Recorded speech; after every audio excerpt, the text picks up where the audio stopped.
Hello everybody, my name is Jakub Jazga and this is a channel about how to manage effectively process of delivery, product, change, and it is about good leadership. I invite you to the first episode of Inspire Me Jakub.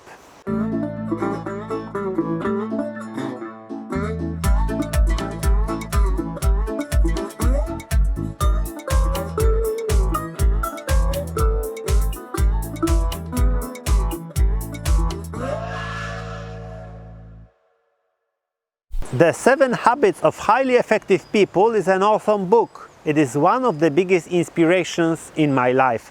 It is written by Stephen Covey. Maybe Stephen is sometimes dogmatic or even a bit sectarian, as if he was enlightened and the only one who knows how the world works. Maybe sometimes he uses language which is a little bit too coaching for me. So for example, emotional bank account, or I don't care how much you know until I know how much you care. Or my favorite one, the miracle of the Chinese bamboo tree. But if self-development is important to you, this is a must-read book.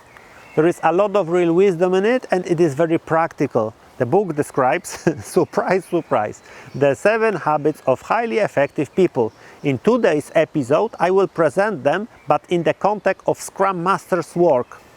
The first habit, be proactive. A proactive person is someone who takes the initiative to take actions to achieve goals, to deliver value even when it is difficult. Proactive person is responsible for his or her own life and for the results of taken actions.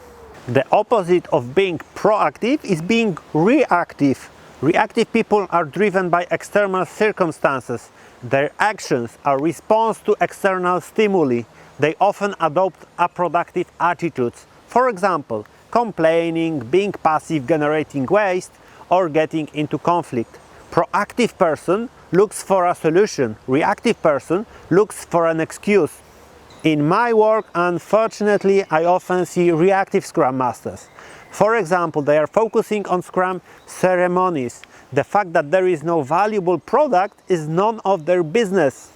This attitude needs to be changed as soon as possible. Scrum Masters at the highest maturity level are guided by the value of the product, the Scrum values, and they build empiricism. Scrum mechanics is secondary to them. To be honest, I think I have only one allergy. It really pisses me off when a Scrum Master keeps complaining. But this company is stupid, this project is hopeless, our Scrum is not working as it should, and they don't do absolutely anything about it.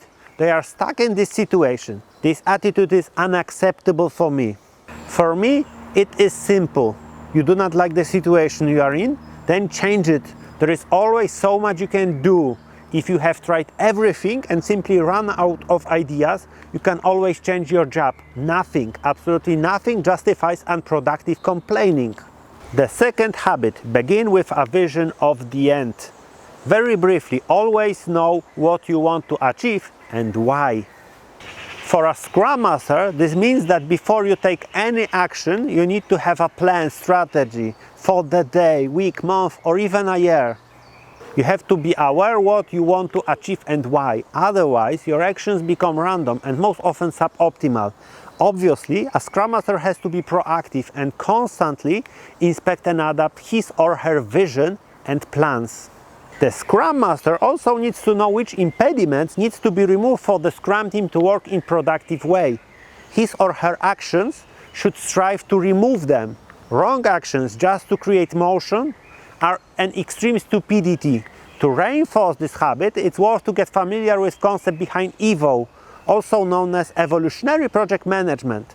Probably there will be few episodes about it. The third habit is first things first.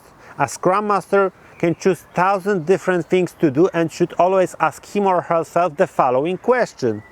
Which of those 1,000 activities will give the most value? And that's the one to focus on. In the language of theory of constraints, the third habit means working on a constraint. That is global optimizations. Those who know me probably know what I am going to say next. Begone, evil chubchik from hell. The fourth habit, think win-win. This means that when there are a lot of possibilities, you should always look for one that fulfills needs of all people involved, not just part of them. Otherwise, it is win-lose.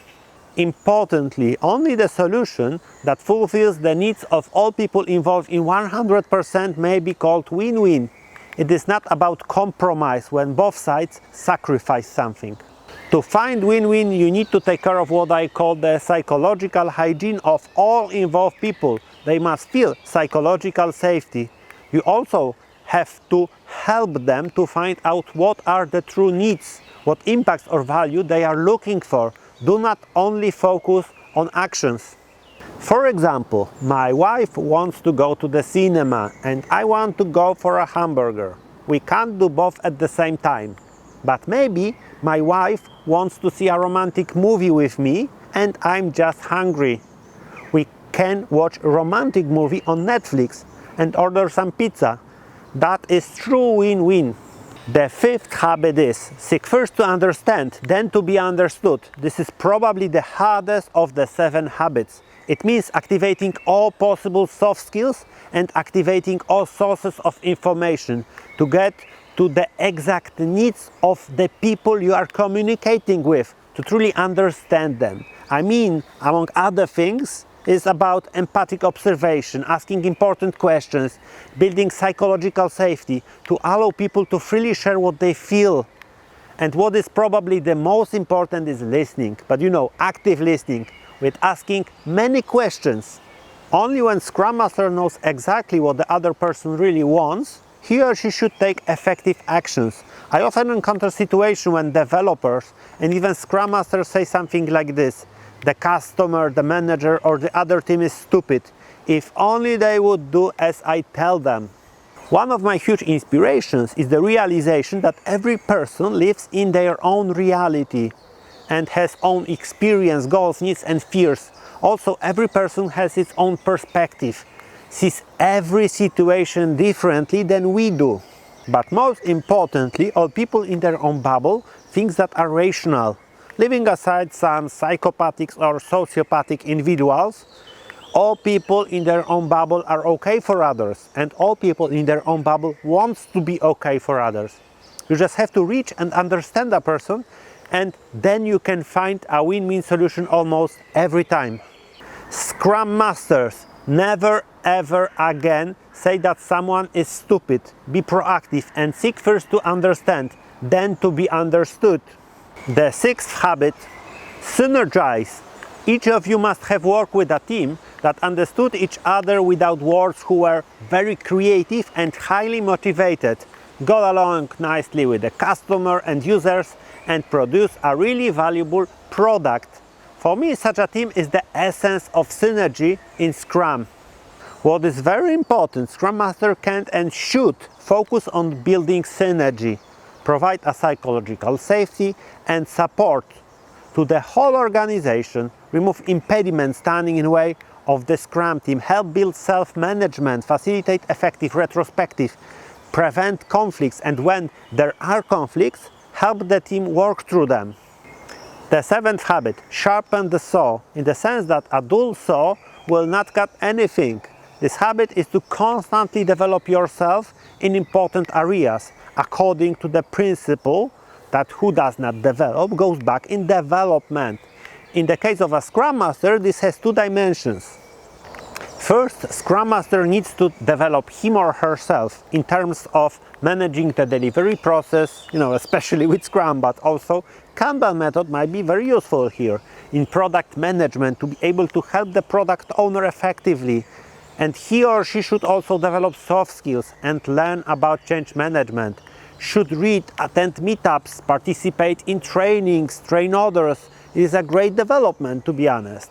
And also take up new challenges, engage in discussions and try new things.